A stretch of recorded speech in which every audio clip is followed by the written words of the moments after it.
light, so I had to switch up the pin slots. That was the main reason why the LED lights were not turning on in order. And then I had to also redefine the distance, the less than or equal to values, so that way, because they were too high, that's why it didn't detect the car or the object itself. So anyways, yeah, I redefined the code. I'm gonna verify it. There we go. So I'm gonna upload it, and I'm gonna demonstrate. So yeah, I have it set up. So here is the object that I will be using. So this is basically the parking reverse. So it's gonna detect how far it's gonna reverse back. There you go, that's the first light, which indicates it's green. You can still reverse. And yeah, keep in mind, I'm literally putting the object closer to the ultrasonic sensor.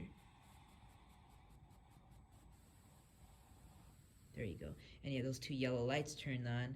One of them was a bit faster than the other one.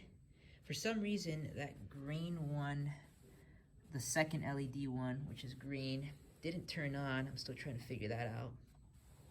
So then as I reverse the object more, there's gonna be a boundary line. There you go, that's the boundary line, the first one.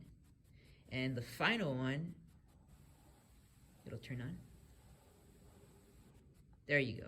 So that's how far back the object is able to reverse back, because otherwise you're gonna hit that boundary wall right here, in which these LED lights are indicating how far back you could reverse in a parking lot, you know.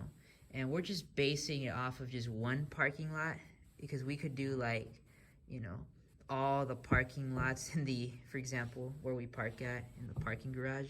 But we're just only basing it off of just one in particular. But yeah, this is as far as I've got so far. I still gotta define the buzzer.